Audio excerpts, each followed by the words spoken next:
Hare Nama, Hare Nama eva kevalam, Kalo nasteva, nasteva, nasteva gatiranyata.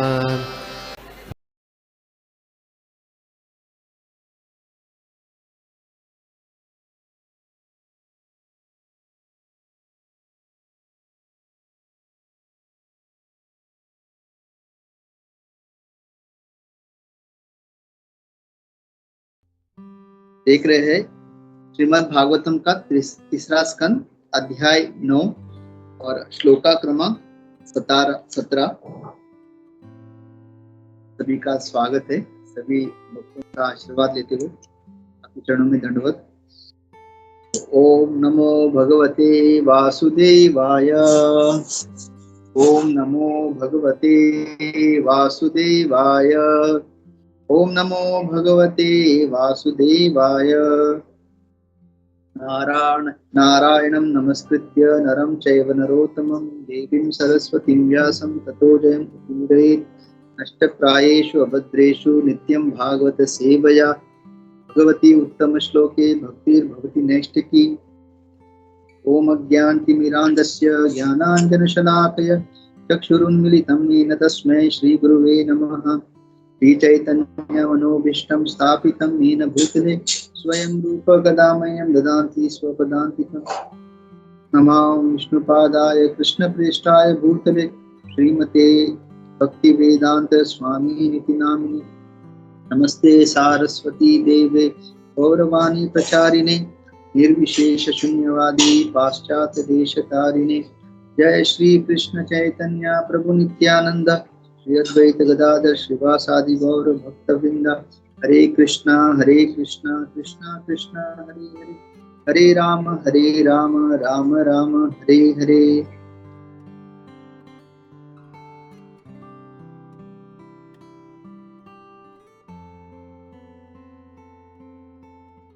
सभी भक्तों का आशीर्वाद लेते हुए सभी से प्रार्थना करता हूँ कि कुछ जो आचार्यों ने बताया है, प्रभुपाद ने जो यहाँ पे किया गया है, उसे का वर्णन सही चेतना से कर पाऊँ।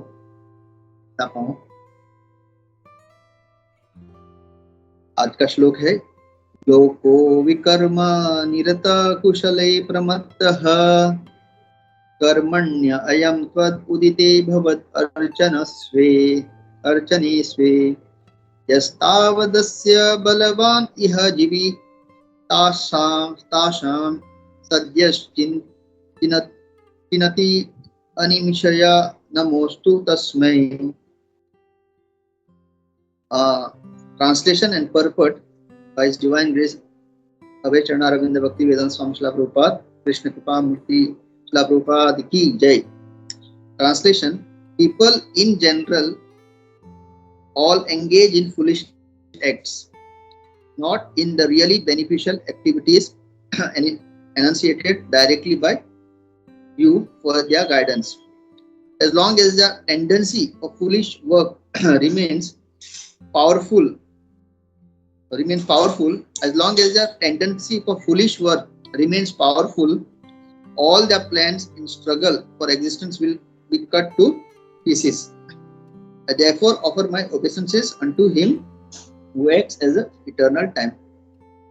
Ukam karoti vachalam pangum langayate girim yat kripatamaham mande Shri Guru Dinatarinam Paramananda Madhavam Shri Chaitanya Ishwaram.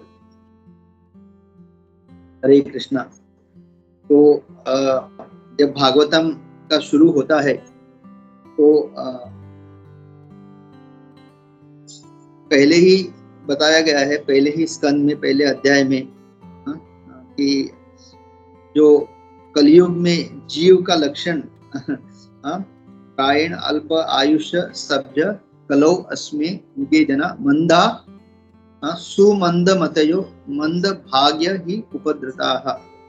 तो हम लोग मंद है, मंदा सुमंद मतयो, मंद भाग्य और उपद्रता, ऑलवेज डिस्टर्ब, ऑलवेज डिस्टर्ब। क्यों? बिकॉज यू आर फुलिश, यहाँ पे पहले गया, people in general all engage in foolish activities. तो केवल एक मूर्ख व्यक्ति ही मूर्ख कार्य करता है, क्योंकि वो मूर्ख है। जो बुद्धिमान व्यक्ति है वो कभी मूर्ख कार्य नहीं करेगा, और एक बुद्धिमान व्यक्ति ही जो है एक मूर्ख को सुधार सकता है, क्योंकि बुद्धिमान व्यक्ति के पास बुद्धि होती है, उसको पता है क्या चीज सही है क्या चीज गलत है। इसलिए एक बार एक व्यक्ति मतलब महाराज के पास, हिज होलीनेस राधानाथ स्वामी महाराज के पास गए थे। मतलब महाराज को उन्होंने कहा कि महाराज can I disturb you for some time, क्या मैं आपको कुछ समय के लिए डिस्टर्ब यानी आपको कष्ट दे सकता हूँ क्या यार? तो उन्होंने कहा, महाराज ने कहा, no you can never disturb me because I am always thinking of Krishna. तो उन्होंने कहा कि आप मुझे कभी भी डिस्टर्ब नहीं कर सकते। क्यों? क्योंकि मैं हर वक्त कृष्ण का चिंतन करता हूँ। तो महाराज यहाँ पे बता रहे थे कि जो हमेशा जो भगवान का जो चिंतन करता है या स्मरण करता है, वो ऐसा व्यक्ति कभी भी डिस्टर्ब नहीं रहता। और फिर वो व्यक्ति बोल रहा था कि उन्होंने एक बार और एक डिवोटी को जाके बोला कि प्रभु जी can I disturb you for some time? तो उन्होंने बोला you can never disturb me because I am always disturb. तो उन्होंने बोला आप मुझे डिस्टर्ब नहीं कर सकते हो क्योंकि मैं हमेशा डिस्टर्ब। ये हम लोगों का स्थिति है, ये आदि दैविक, आध्यात्मिक, आदि भौतिक। तो क्यों? Because people in general all engage in foolish acts. तो क्योंकि हम मूर्ख होने के कारण and are not really beneficial, not in really beneficial activities initiated directly by you for their guidance. तो एक्चुअली ये सारे शास्त्र अगर हम देखेंगे, भगवद गीता, श्रीमद् भागवतम, एक्चुअली इसमें मनुष्य जीवन के लिए जो सबसे उत्तम कार्य है इसमें दिया गया है।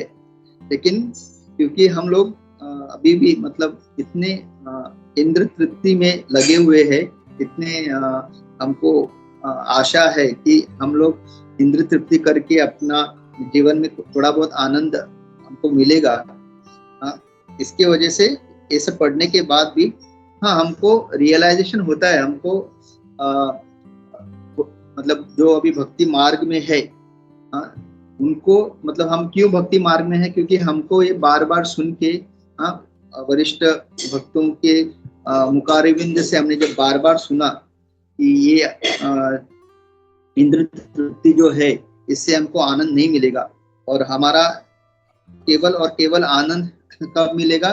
जब हम अपने जो स्वधाम, अपना जो एक्चुअल जो अपना घर है आध्यात्मिक जगत में, वहां जब जाएंगे और वहां जाके जब हम भगवान की इंद्रियों की तृप्ति के लिए जब हम कार्य करेंगे, तभी हम आनंद, हमको एक्चुअल आनंद मिलेगा।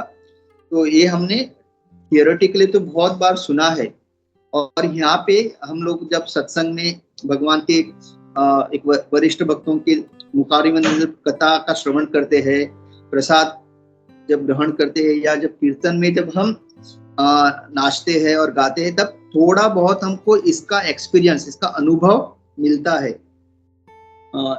जो इस आध्यात्मिक आनंद, which is actual beneficial activities. So as long as there is tendency for foolish work remains powerful, all their plans in the struggle for existence will be cut to pieces. Therefore, obviously, तो जब तक हमारा ये इच्छा बहुत प्रबल, प्रमत्त का इधर अगर हम नेग्लिजेंट, तो जब तक वो बहुत प्रबल रहेगा हमारा इस भौतिक जगत में इंद्र भोग, मतलब भोग करने का, तो हम हमारा यहाँ पे लिखा है कि सारा जो अपना योजना है इस भव सागर में, इस भौतिक जगत में रह के आनंद प्राप्त करने का, वो हमेशा विफल होते रहेगा। People in general are all engage in senseless work. तो प्रभुपाद देखिए सीधा मतलब क्या लिख रहे हैं, सेंसलेस वर्क, देखिए मतलब अभी देखो, ऐसा नहीं है कि प्रभुपाद कह रहे हैं कि हम जो रोज काम पे जाते हैं या फिर हम अपना परिवार चलाने के लिए जो क्या कहते हैं, कोई ऑफिस जा रहा है, कोई बिजनेस कर रहा है, हर तरीका, तो ऐसा नहीं बोल रहे कि प्रभुपाद यहाँ पे सेंसलेस वर्क क्यों लिख रहे हैं, क्योंकि हम सोचते हैं कि यही जो है सब कुछ है। ये हमको समझना चाहिए, नहीं तो हम लोगों को लगेगा कि प्रभुपाद हम जो हर कोई जो अपना काम कर रहा है वो सेंसलेस नहीं। सेंसलेस इसलिए कह रहे हैं क्योंकि हम भगवान को केंद्र में रख के ये काम नहीं कर रहे। हमको लग रहा है कि मैं ही क्या है, कलत्रादिषु आत्मसेन सतस्वपि तेषां प्रमत्त निधनम पश्यन् अपि न पश्यति।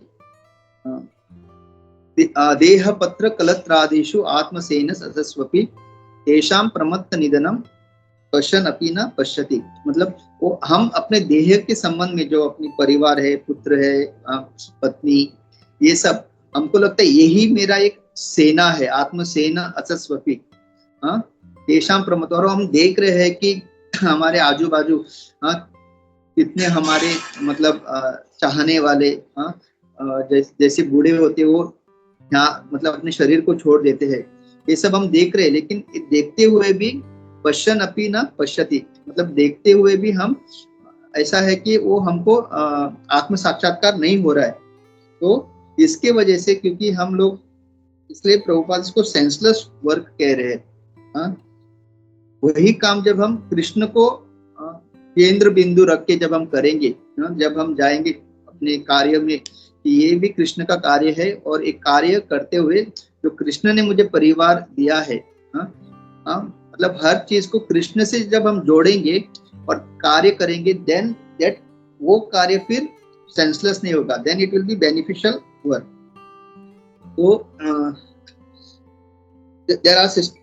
they are systematically unmindful of their real beneficial, which is devotional service of the Lord, technically called the Archana regulation। अभी यहाँ पे प्रभुपाद अर्चना मतलब अर्च विग्रह का सेवा का बारे में कनेक्ट कर रहे हैं। तो डिवोशनल सर्विस देखिए, बिकॉज हम लोग सब वी आर लिविंग एंटिटीज, और तो हम लोग जब भगवान का अर्च विग्रह का सेवा करते हैं तो वो धीरे धीरे हम लोग क्या करते हैं, अपना रिलेशन भगवान के साथ जोड़ सकते हैं। जैसे कि एक प्रभु बोल रहे थे कि कभी कभी हम लोगों के जीवन में जब कष्ट आते हैं, दुख आते हैं, तो हमको लगता है कि अपने ग्रह सही नहीं है, राइट।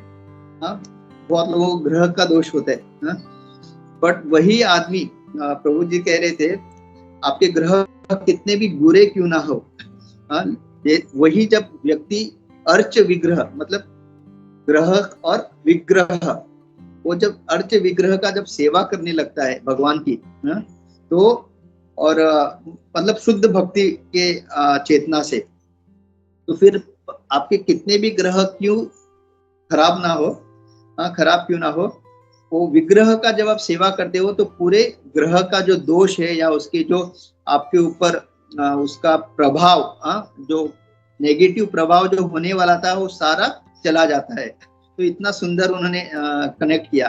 तो एक है ग्रह और एक है अर्च विग्रह। तो यहाँ पे प्रभुपाद वही कह रहे हैं। तो अर्चना जो मार्ग है वो क्या करता है, आपको एंगेज रखता है और आपको आपके सामने आपको भगवान का प्रत्यक्ष दर्शन भी मिलने का आपको अनुभव होता है, राइट। कभी कभी हमको लगता है कि केवल हरे कृष्ण महामंत्र का जप करने से हम लोग भगवत धाम जाएंगे इस कलयुग में 100%, लेकिन अभी भी हमारा उस स्तर पे कितने लोगों को अभी भी भगवान का नाम में भगवान का रूप का अनुभव होता है।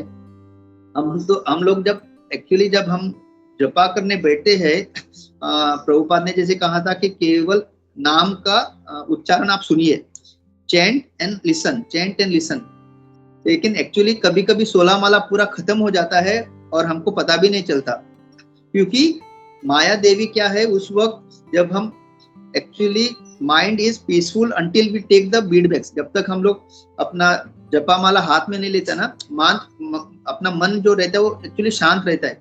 जैसे हम माला उठाते हैं तो माया देवी क्या करती है, हमारे दिमाग में इतना सारा, मतलब आज सुबह से लेके शाम तक क्या क्या करना है, उसी वक्त सारा प्लानिंग शुरू हो जाता है, मतलब सुनने को हमको देते ही नहीं। तो लेकिन वही व्यक्ति जब अर्च विग्रह की जब सेवा करना शुरू करता है, वो डेकोरेट कर रहा है, फूल अर्पित कर रहा है, ड्रेस कर रहा है, तो क्या होता है, मन एक्चुअली ना मतलब इतना उसमें मग्न हो जाता है, मतलब भगवान को मुझे अच्छी तरह से श्रृंगार करना है, कपड़ा, पुष्प, तो actually mind is more focused when you are doing अर्च विग्रह सेवा। तो ये दोनों कॉम्बिनेशन से धीरे धीरे धीरे अपना चेतना जो है भगवान में लगने के लिए, तब जब आप हरे कृष्ण महामंत्र का जाप करते हो कि आपका भी कनेक्शन विग्रहों के साथ भी है, मतलब प्रत्यक्ष भगवान का दर्शन आपने लिया है, क्या है।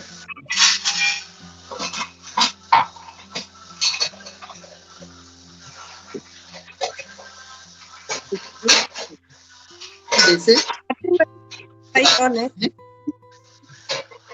फिर आगे the highest perfectional. Also in the Bhagavatam and in Bhagavad Gita, regulative activities are clearly mentioned.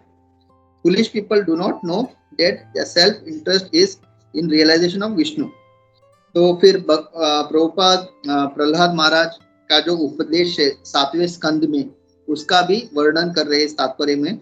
मतिर्न कृष्णे परतः स्वतो वा मितो अभिपत्येत गृहावृताना अदांत गोबिर विशताम तम मिश्रम पुनः पुनः चर्विता चर्वणाना। तो ये मतलब हम बहुत, मतलब प्रहलाद महाराज के जितने भी आदेश है, अगर आप देखेंगे इतना सुंदर आदेश है, तो पुनः पुनः चर्विता चर्वणाना।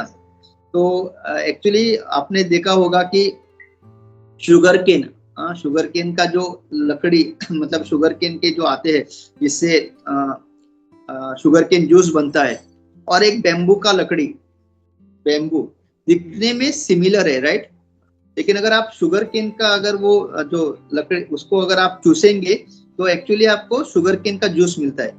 लेकिन वही जो उसके समान दिखने वाला बेम्बू का लकड़ी, उसको अगर आप मतलब आपका तो दांत मतलब हिल जाएगा, और शुगर उसमें तो शुगर केन है ही नहीं, दिखता है वैसे। तो उसी तरह से ये जो भौतिक जगत में हम जो आनंद ढूंढने का जो प्रयास कर रहे हैं वो सिमिलर है, दिखता है एक्चुअली। जैसे प्रभुपाद कहते हैं ना, और 15वें अध्याय में भगवान भी कहते हैं, आध्यात्मिक जगत का जो एक्चुअल आनंद का केवल एक परवर्टेड रिफ्लेक्शन है, इट इज नॉट एक्चुअल, मतलब वो आनंद है ही नहीं इस जगत में, इस जगत में आनंद है ही नहीं। जैसे कि एक उदाहरण था, एक प्रभु जी बता रहे थे कि एक दिन उनके टेम्पल में एक बहुत बड़ा फेस्टिवल था, और फेस्टिवल में उन्होंने काफी सारे डिवोटी ने मिलके एक केक बनाया था, बहुत बड़ा केक, मतलब दिखने में बहुत सुंदर था वो केक।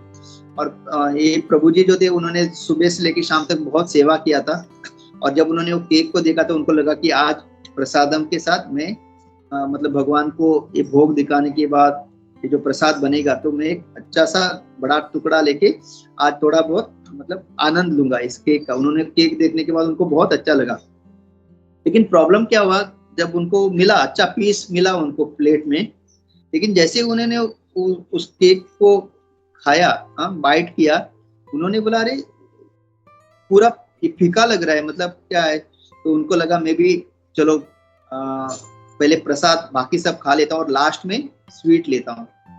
तब उन्होंने प्रसाद लिया, और लास्ट में भी जब वो केक को और एक साइड से बाइट किया तो भी वो फीका लग रहा था। तो एक्चुअली क्या हुआ कि कभी कभी भगवान की ऐसी होती है, तो जिसने मिलके केक बनाया, जिन डिवोटी ने बड़ा केक बनाया, लेकिन उसमें शुगर डालना ही उन्होंने भूल गए, ऐसा भी होता है। तो उस पूरे केक में शुगर था ही नहीं, दिखने में अच्छा लग रहा था, तो इसलिए वो जैसे खा रहे थे इधर से बाइट या उधर से, ऊपर से नीचे से, लेकिन अभी शुगर है ही नहीं उसमें, तो केक मतलब कैसे टेस्टी होगा। मतलब केक का मेन मतलब वो स्वीट होना चाहिए, इसके लिए शुगर चाहिए।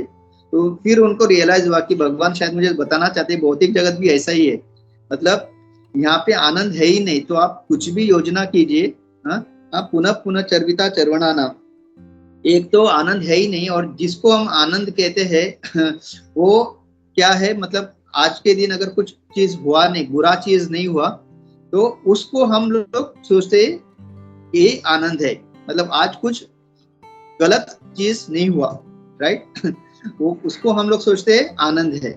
तो उस केक में क्या है, शुगर था ही नहीं, इसकी वजह से उन्होंने कहीं से भी उसको बाइट क्यों ना किया हो, क्योंकि शुगर नहीं था, इसलिए वो केक पूरा उनको, मतलब उन्होंने सुबह से जब केक को देख के उनको लगा था कि आज जब एक केक खाऊंगा तो मुझे थोड़ा आनंद मिलेगा, वो पूरा उनका प्लान चौपट हो गया। तो इस तरह से तो जब भगवान ने कहा है कि यहाँ पे आनंद नहीं, जैसे उस केक में शुगर नहीं है तो टेस्ट मिलेगा ही नहीं, तो जब यहाँ पे भगवान ने कहा है कि यहाँ पे आनंद है ही नहीं, तो फिर ना जाने हम लोग कुछ भी क्यों ना कर ले। हाँ?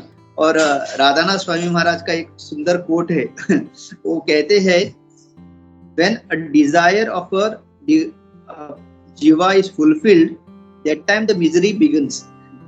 तो महाराज क्या कह रहे हैं, हाँ, हर किसी को कुछ ना कुछ इच्छा होती है, जब वो इच्छा पूर्ति होती है, हाँ, मतलब भौतिक, आध्यात्मिक नहीं, महाराज कह रहे हैं, क्योंकि हम सब इस भौतिक जगत में हमारी पूरी इच्छा भौतिक ही है।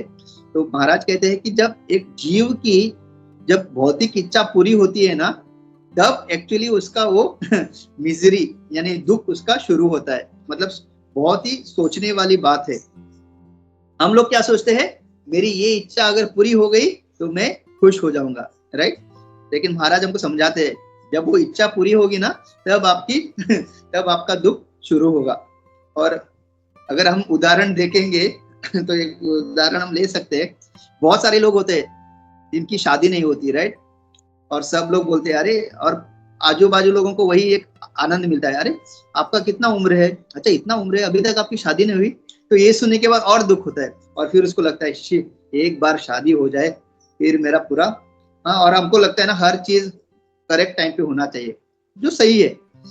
तो फिर क्या होता है, इधर उधर हाथ पैर मार के कहीं तो रिश्ता आता है और शादी हो जाती है, और फिर हमको पता है वो व्यक्ति सोचता है शायद मैं अगर शादी ना हुआ होता तो ही तो महाराज का कितना ये होता है ना, मतलब उन्होंने जो बताया, ये उसकी इच्छा पूरी हो गई, शादी शादी शादी हो गई शादी, अभी उसको लगता है अरे जब मैं कुंवारा था, बैचलर था, सही में मेरा जीवन अच्छा था।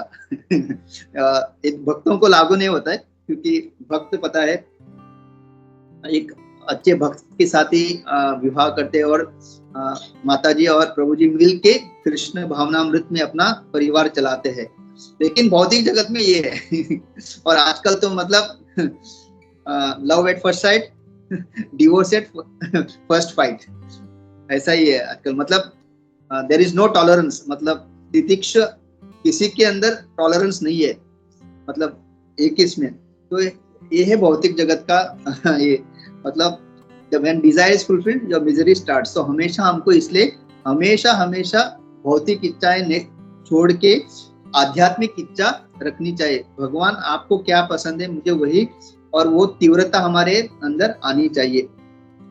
फिर नते विदु स्वार्थ गति में विष्णु दूराशयाय बहिर्अर्थमानिनः अंधा यथा अंधिर उपनीयमानस ते अपिशाम तंत्र गुरु धाम बद्ध।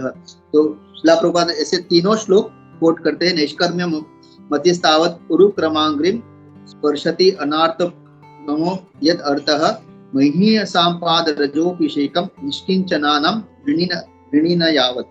तो मति मतलब नते विदु स्वार्थ गति ही विष्णु, मतलब दुराशय मतलब उसका केवल और केवल इंद्रिय भोग में उसका पूरा चेतना रहता है। दुराशय मतलब उसको आध्यात्मिक अगर उसको बताया भी किसी ने कि नहीं ये गलत है, आप आगे चल के आपको बहुत इसका प्रॉब्लम होगा, मतलब ये सब पाप कृत्य में आप लगोगे आगे चल के, वो बोलेगा वो किसने देखा है, वो मतलब ऐसे बात करते लोग।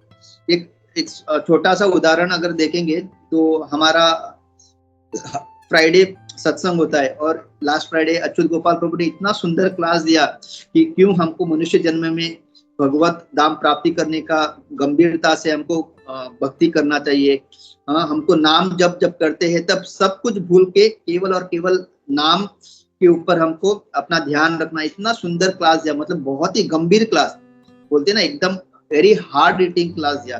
तो सब लोग बहुत खुश हो गए, मतलब सबको प्रेरणा आई, हाँ ये मनुष्य जीवन जो है भगवत भक्ति के लिए करना है, बाकी सब चला जाएगा। सबको बहुत प्रेरणा आई। तो उसमें बहुत सारे लोग आते, तो एक ऐसे भक्त आ रहे थे जो कभी कभी आते कभी कभी नहीं आते, तो वो भी उस क्लास में थे। तो हम जब प्रसाद लेने के लिए बैठे, तो वो जो कभी कभी आता है वो भक्त बोलने लगा कि मैं थोड़े दिन बाद यहाँ पे जा रहा हूँ कहीं घूमने के लिए। तो हम लोगों ने बोला हाँ, तो फिर बोला अच्छा है, वहाँ पे हमारा इस्कॉन टेम्पल है, वहाँ पे आप जाइए। तो बताया, तो बोला अरे क्या आप लोग जब भी कहीं पे भी हम लोग कहीं भी जाने का बात हो कुछ भी, तो आप ये इस्कॉन इस्कॉन क्या करते हैं? भगवान ने जो दिया है जीवन, हाँ, इसमें हमको हर चीज करना चाहिए, ये गलत वो गलत वो सब भगवान ने क्यों बनाया? अगर गलत होता तो हमारे लिए बनाया ना, भोग करने के लिए। तो you should live your life 100%, हर चीज करना चाहिए। हाँ, ये ज्यादा भक्ति ये सही वो गलत उसमें अगर पढ़ेंगे ना, तो फिर जीवन का क्या अर्थ है? तो सोचिए, उसने 1 घंटा वो क्लास सुना, लेकिन उसके चेतना में क्या है? कुछ भी बात अंदर नहीं गई। अगर सही में अगर वो उसके कानों से वो बात जाती, तो एटलीस्ट उस वक्त तो उसको थोड़ा तो प्रेरणा मिलना चाहिए था। लेकिन बिल्कुल उसको उस प्रभु जी का इतना अच्छा क्लास, इतना गंभीर क्लास जो बता रहे थे कि भक्ति करनी चाहिए, वो बिल्कुल उसको नहीं गई। इसकी वजह से वो 15 मिनट के बाद जब प्रसाद लेने बैठा, वो क्या बोल रहा है कि ये सब आप लोग क्या भक्ति भक्ति करते रहते हो, भगवान ने सब हमारे लिए बनाया है, हमको मौज, मतलब we should live your life 100%। 100% मतलब क्या? 100% इंजॉयमेंट। ऐसा उसने उस पूरे क्लास सुनने के बाद उसका ये निष्कर्ष था। तो जैसे यहाँ बोल रहे हैं कि नते विदु स्वार्थ गतिम विष्णु दुराशया, मतलब अगर कोई व्यक्ति आपको मतलब आके, एक साधु संत भी अगर आपको आके बचाने का अगर कोशिश करेगा इस भौतिक जगत से, लेकिन हमारी चेतना इतनी मतलब जड़ ज्ञान का इतना लेप उस पे चढ़ा हुआ है, वो पेनेट्रेट ही नहीं करता। वो मतलब इतना कोई आके आपको, जैसे अभी अगर आप देखिए धृतराष्ट्र, विदुर जी को पता चला कि धृतराष्ट्र को अभी मतलब आप फिलॉसफी प्यार से समझाओगे नहीं चलेगा, तो उन्होंने कठोर शब्द यूज किए। वो बोले तुम कुत्ते की तरह हो, जो युधिष्ठिर आपको रोटी, मतलब आप कुत्ते की तरह युधिष्ठिर की रोटी खा रहे हो। अभी करना था धृतराष्ट्र का, लेकिन उनके अंदर वो क्या था? करुणा थी कि ये धृतराष्ट्र मेरा भाई, मतलब इसको कैसे मैं बचाऊं। उसने अपने 100 पुत्र को मरते हुए देखा है, और जिन्होंने मारा उन्हीं के घर में अभी भी ये आराम से बैठ के, मतलब तो जब ऐसे शब्द का प्रयोग किया विदुर जी ने, तब उसको एक्चुअली मतलब थोड़ा बहुत ये आया, मतलब अरे हाँ, अदरवाइज मतलब अगर वो फिर भी उनको प्यार से समझाते कि नहीं ये क्या कर रहे हो तुम, बच्चे मर गए, हाँ तुम अभी भी यहीं पे हो, वो नहीं सुनता। लेकिन जब ऐसे कठोर शब्द का प्रयोग किया गया, हाँ तुम क्या कुत्ते की तरह, जिसने तुम्हारे बच्चों को मारा है उन्हीं की रोटी खा रहे हो, तब उसके अंदर एक वो क्या है, वो आत्म साक्षात्कार का वो थोड़ा सा अग्नि प्रज्वलित हुई, और तभी वो तुरंत घर छोड़ के गए। और हमको पता है फिर उन्होंने तपस्या करके उनका भी उद्धार हुआ। तो ये जो साधु जो संत होते हैं, कभी कभी उनको इस तरह से कठोर शब्द का प्रयोग करना पड़ता है, क्योंकि हम इतने आराम से, हाँ माया देवी हमको लात पे लात मारी जा रही है, लात पे लात मारी जा रही है, फिर भी हमको लगता है कि नहीं सबके साथ यही हो रहा है तो मेरे साथ हो रहा है तो उसमें क्या बात है। हाँ यही सब, मतलब ये जो भौतिक जगत यही सब कुछ है, यही जीवन सब कुछ है, इसी जीवन में सब कुछ करना है, इसके आगे का है कि नहीं? क्योंकि हम लोग शास्त्र पढ़ते ही नहीं। हाँ भगवत गीता सब हम लोग ले लेते हैं, केवल ऐसे ही रखते हैं। हाँ? और जब अपना शाम का जो भी मनोरंजन सीरियल वगैरह देखना, उसमें हमारी दिलचस्पी हमेशा रहती है, तो शास्त्र होते हुए भी हम उसका लाभ नहीं उठाते। और जैसे प्रभुपाद ने इतना, मतलब एक्चुअली प्रभुपाद के जो भी लोग किताब पढ़ते हैं, मतलब प्रभुपाद के तात्पर्य इतने मतलब क्या कहते हैं शुद्ध, और उसमें इतनी ताकत है कि बहुत सारे लोग केवल पढ़ के भक्त बन सकते हैं, और वो भी शुद्ध भक्त। लेकिन क्योंकि हम लोग पढ़ते नहीं, उसका लाभ नहीं उठाते, उसकी वजह से हम लोग सेंसलेस वर्क, जैसे यहाँ पे तात्पर्य में इस अनुवाद में Prabhupada, we are all engaged in foolish and तात्पर्य, people in general are all engaged in senseless work, Prabhupada लिखते हैं। और इवन भगवत गीता में भी भगवान कहते हैं ना, दुष्कृतिनो मूढ़ा ओके प्रपद्यन्ते नराधमः माया अपरत ज्ञान आसुरीम भावम आश्रित। एक्चुअली कलयुग का 99% जो है दुष्कृतिन मूढ़ा, यहाँ पे भी मूढ़ा भगवान भी कह रहे हैं, मूढ़ा फुलिश, नराधम मतलब सबसे एकदम अधम, एकदम अधम, माया अपरत ज्ञाना, और ये लोग माया के चंगुल के में फंसे हुए, पूरा आसुरीम भाव आश्रित, और इनका पूरा जो है आसुरिक प्रवृत्ति, पूरा भाव आश्रित। तो ऐसे लोगों को बचाना बहुत बहुत मुश्किल है। And therefore and their plans as long as their tendency for foolish work remains powerful, all their plans in, और वो देख रहे हैं कि हर चीज वो जो कुछ सोच रहे हैं वो विफल हो रही है, फिर भी उनके अंदर अकल नहीं आती, उनके अंदर बुद्धि नहीं आती, और वो ऊपर से जब साधु संतों को देखते हैं या जो कोई आध्यात्मिक मार्ग पे प्रगति करने का कोशिश करे, इन लोगों को ये अपना ज्ञान देते हैं। वो बोलते क्या तुम इतना अच्छा जीवन मिला है, क्या तुम धोती पहन के सुबह सुबह उठते हो। प्रभुपाद बोलते थे ना कि we think they are crazy, they think we are crazy उनको लगता है हम पागल है और हमको पता है वो पागल है। तो प्रभुपाद यीशु से who is crazy तो ऐसा। तो in Bhagavad Gita, Lord asks everyone to give up all occupational duties and absolutely engage in archana activity. Everyone is more or less attracted by activities which are conditions of rebellion against the Supreme Lord.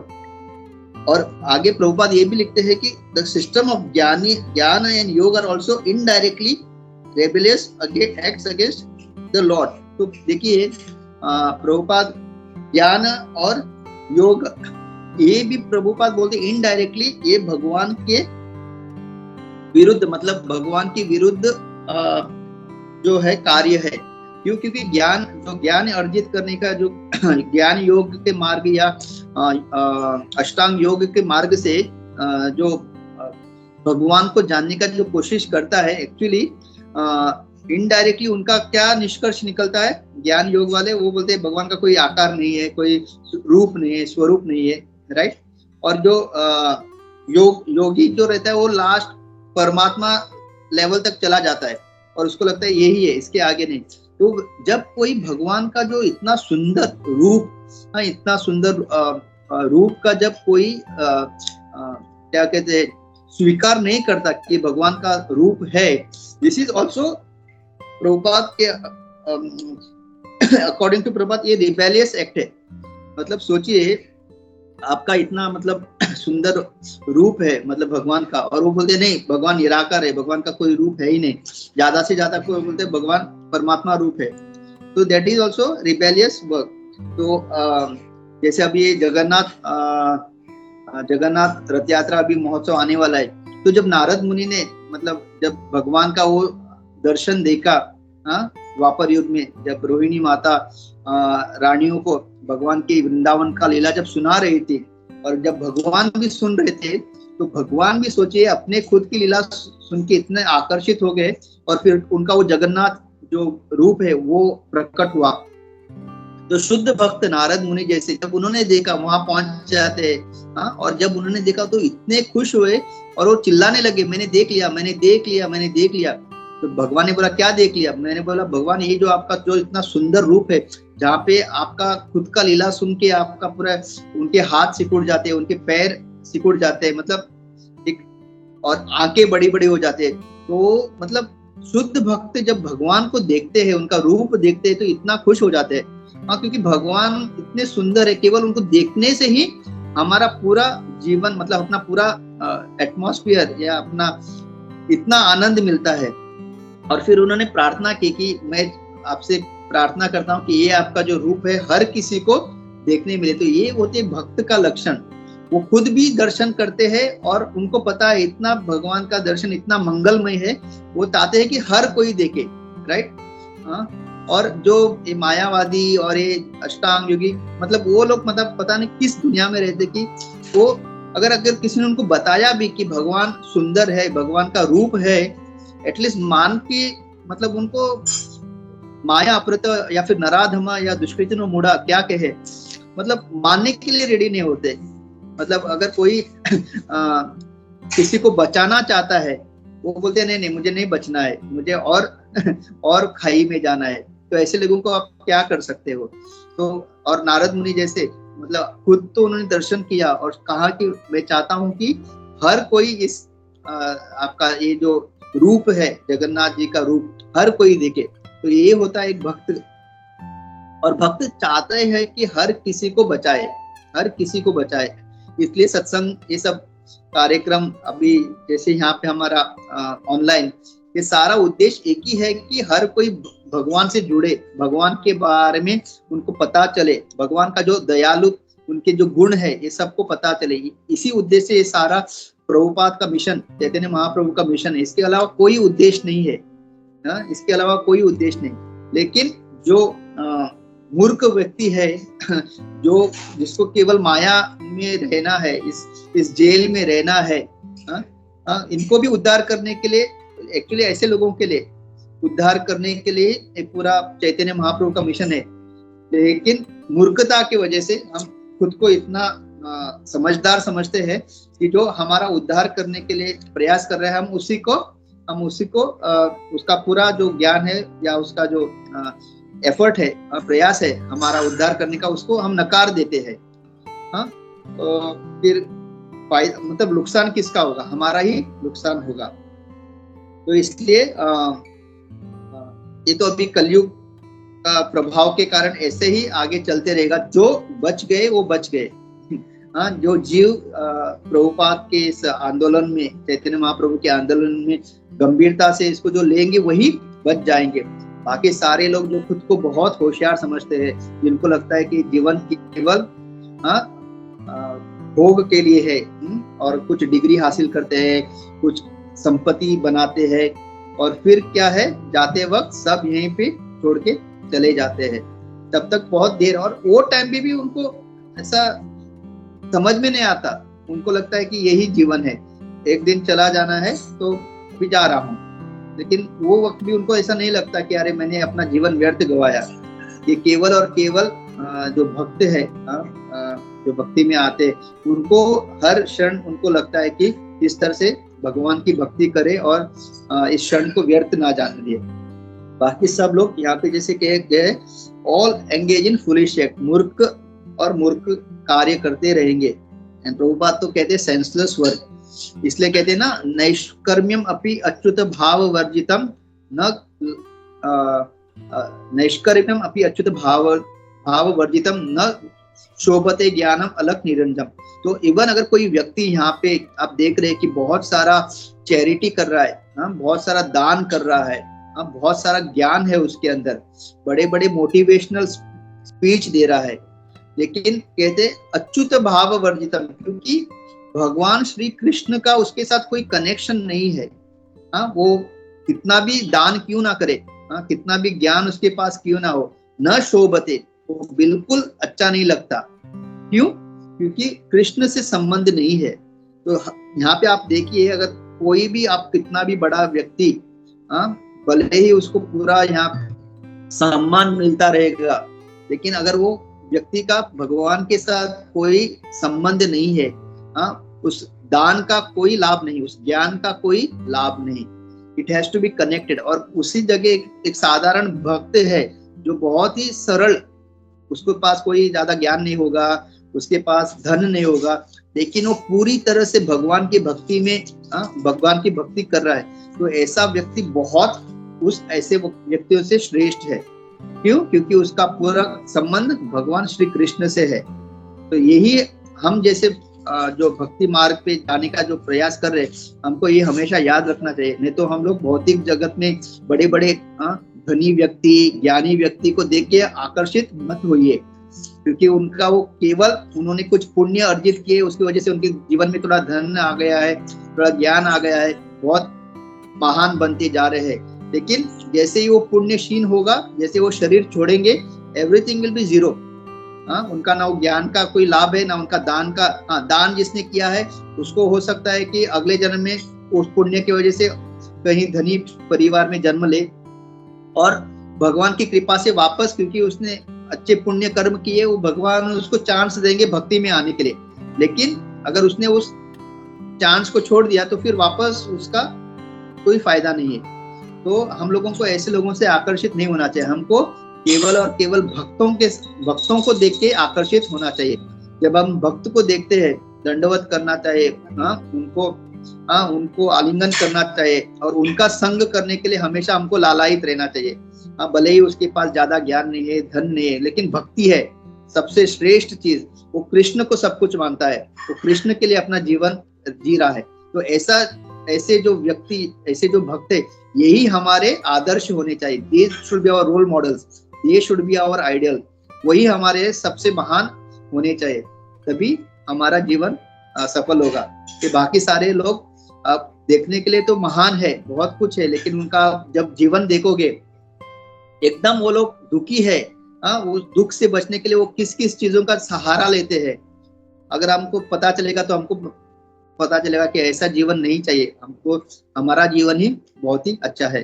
तो let us not be foolish and let us not do any senseless work, जैसे प्रभुपाद यहाँ बता रहे, और जैसे प्रहलाद महाराज भी बता रहे हैं। प्रभुपाद ने बहुत 3 श्लोक प्रहलाद महाराज के 7वें स्कंद का 5वें अध्याय 30 से लेके 32 को तीनों कोट किए। तो एक एक में रुकता हूँ। हरे कृष्णा, बहुत बहुत धन्यवाद।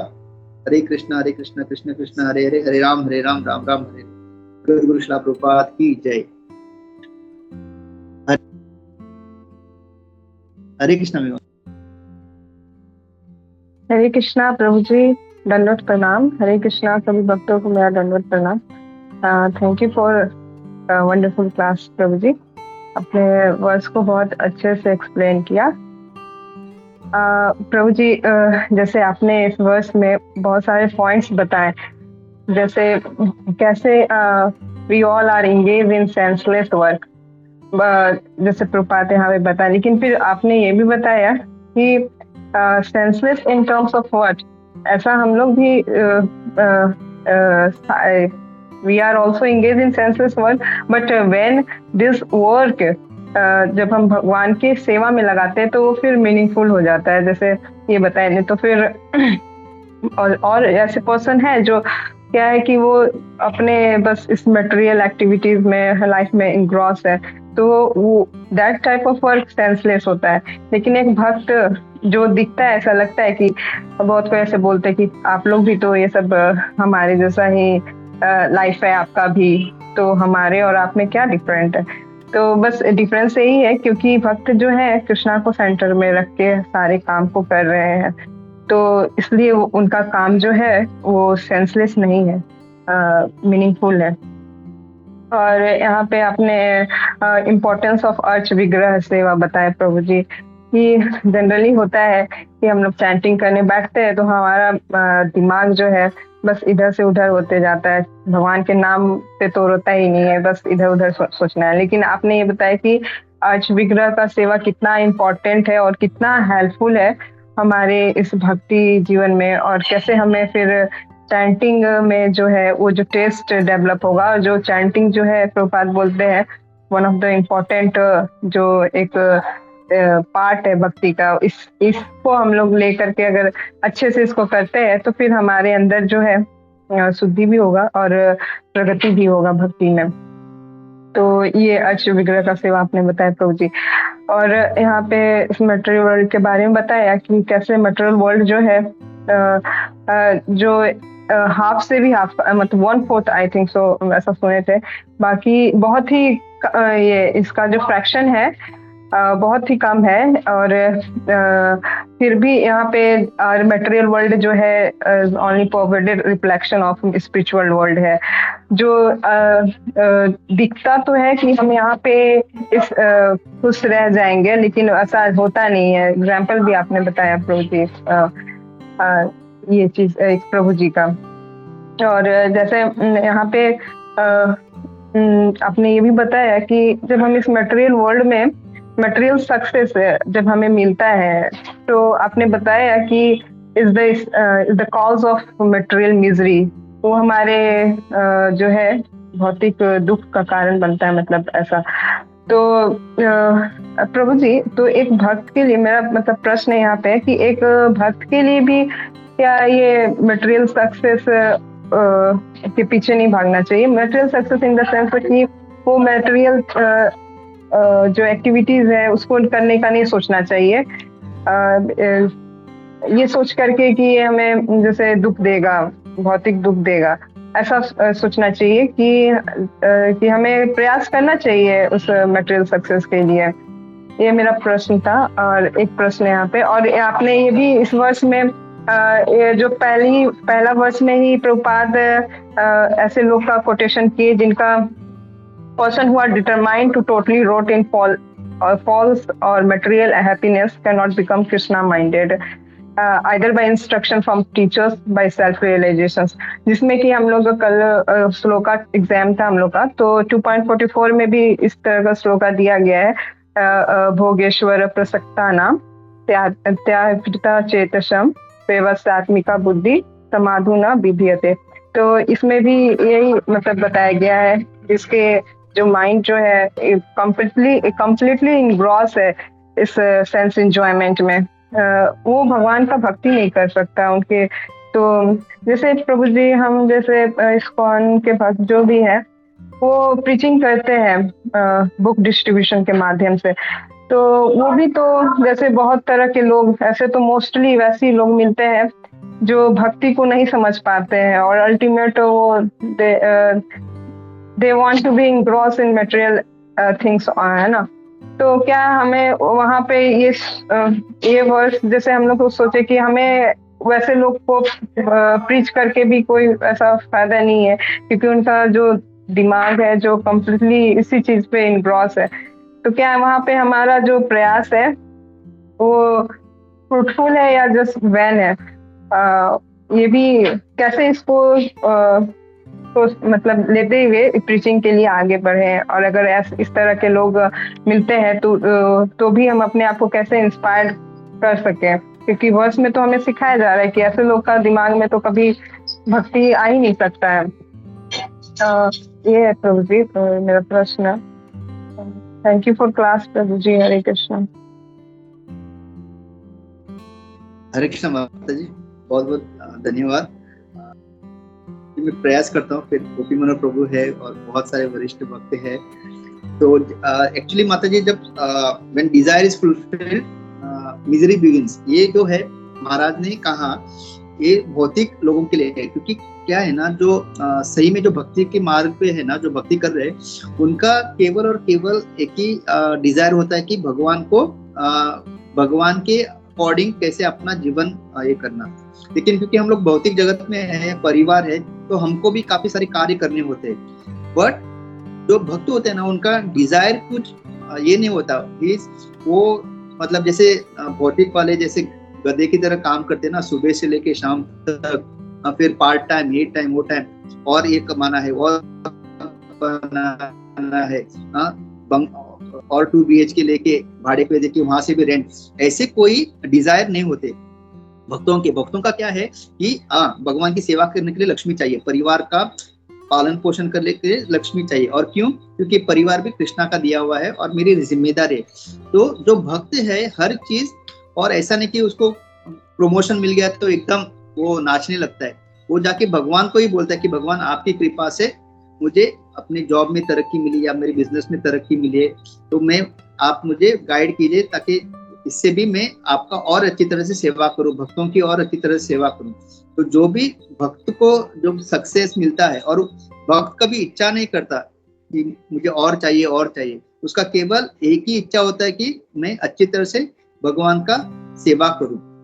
और जब भगवान खुश होते हैं और जब उनको पता चलता है कि इस भक्त को अगर मैं कुछ ऐश्वर्य दूंगा या कुछ उसको और ऊपर लाऊंगा, तो ये जो है भक्ति से पदभ्रष्ट नहीं होगा। क्योंकि कभी कभी कुछ लोग भक्ति में अभी भी क्या कहते हैं, कनिष्ठ जो लेवल पे रहते हैं, अगर उनको भक्ति में आने के बाद थोड़ा अच्छी तरह से भक्ति करने के बाद अगर भगवान ने उनको कुछ सक्सेस या कुछ ऐश्वर्य दिया, तो क्योंकि वो अभी भी क्या कहते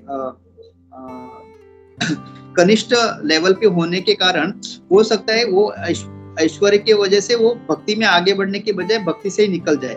तो ऐसे लोगों को भगवान ऐश्वर्य नहीं देते। और भक्त जो कभी भी भगवान से मांगता नहीं, जो भी उनके जीवन में सक्सेस या जो भी उनके जीवन में ऐश्वर्य आता है वो भगवान खुद उनको देते हैं। क्यों? क्योंकि उनको पता है कि अभी ये मेरा भक्त जो है मेरे प्रचार कार्य करने के लिए उसको ये सुविधाएं चाहिए, और वो भी समझता है भक्त कि ये जो भगवान जो मेरे जीवन में आ रहा है, जो सारा मतलब ऐश्वर्य या मेरे जीवन में जो उदरगति हो रही है, ये भगवान मुझे क्यों दे रहे हैं? उनके प्रचार के लिए और उनके भक्ति जीवन में और अच्छी तरह से मेरी भक्ति जीवन बढ़ाने के लिए। इसकी वजह से भक्त को ये मिजरी नहीं होती। और ऐसे भक्तों के जीवन में अगर कुछ विपरीत स्थिति भी आती है तब भी वो विचलित नहीं होते। अगर एक तो हो गया इच्छा पूर्ति होना या मीन ऐश्वर्य आना, लेकिन जो सही में शुद्ध भक्त होते उनके जीवन में विपरीत स्थिति भी आती ना, तो वो भक्ति से विचलित नहीं होते, वो अपना भक्ति हमेशा जैसे पहले है उसी तरह से करते रहते हैं। तो ये जो महाराज ने बताया कि डिजायर फुलफिल होना, क्योंकि भौतिक लोगों के क्या बोलते हैं, हृदय में इतने सारे डिजायर्स होते हैं, लेकिन भक्त के हृदय में केवल एक डिजायर होता है कि मैं अच्छी तरह से भक्ति करूं, अच्छी तरह से माला करूं, अच्छी तरह से अपने गुरु की सेवा करूं, अच्छी तरह से भक्ति क्या कहते हैं भक्तों की सेवा करूं, प्रभुपाद का जो इंस्ट्रक्शन है, गुरु का जो इंस्ट्रक्शन उसको फॉलो करूं, प्रभुपाद के बुक्स पढ़ो। ऐसे ही इच्छाएं भक्तों के जीवन में होते हैं। नो डाउट कभी कभी इच्छाएं आ सकती है, लेकिन भगवान की कृपा से, भक्तों की कृपा से, संग के कारण वो इमीडिएटली उनको पता चलता है कि ये इच्छा सही नहीं है, मुझे ऐसा इच्छा नहीं करना चाहिए। हाँ, लेकिन जो अगर कोई जॉब वगैरह कर रहा है उसमें प्रमोशन लेना, प्रमोशन के लिए थोड़ा मेहनत करना, ये सब रिक्वायर्ड, क्योंकि जब देखेंगे लोग कि अरे ये भक्त भी है, इतने अच्छे कंपनी में, इतने अच्छे पोस्ट पे भी है, हाँ, इतने अच्छे तरह से अपने परिवार चला रहा है, हाँ, इतना मतलब सत्संग में सत्संग को चला रहा है, तो वो भी प्रेरणा मिलता है जो बाहर के लोगों के लिए।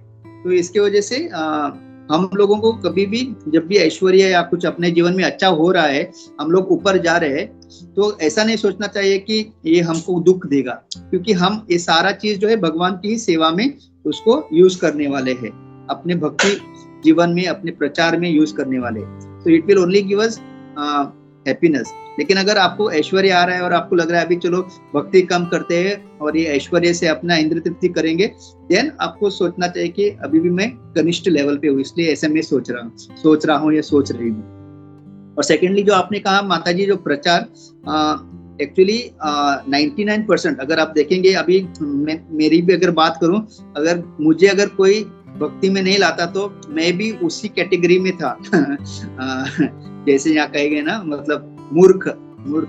लेकिन क्या है कि हमको अपना प्रयास करते रहना है। अगर कोई दीवार है ना माताजी, अगर तोड़नी है दीवार, तो आप खाली एक मुक्का मारोगे या एक उसको, उससे नहीं, तो बहुत टाइम उसको धक्का मार मार के उसके ऊपर जोर लगा के फिर कभी तो दीवार टूटती है।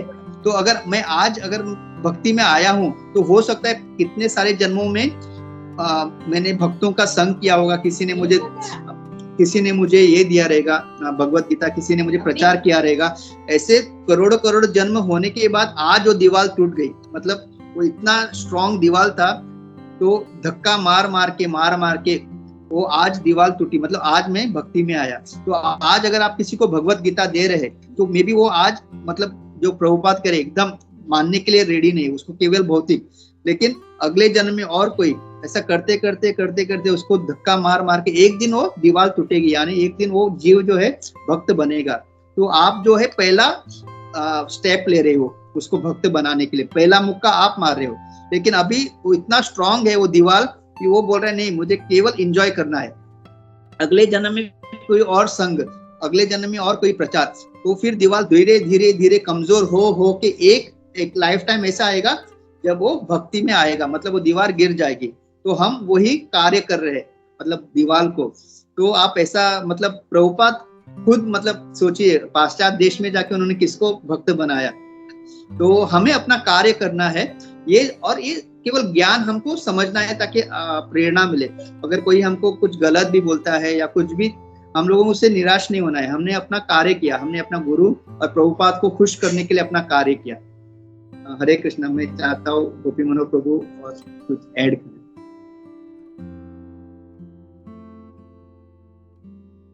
हरे कृष्णा प्रभु जी।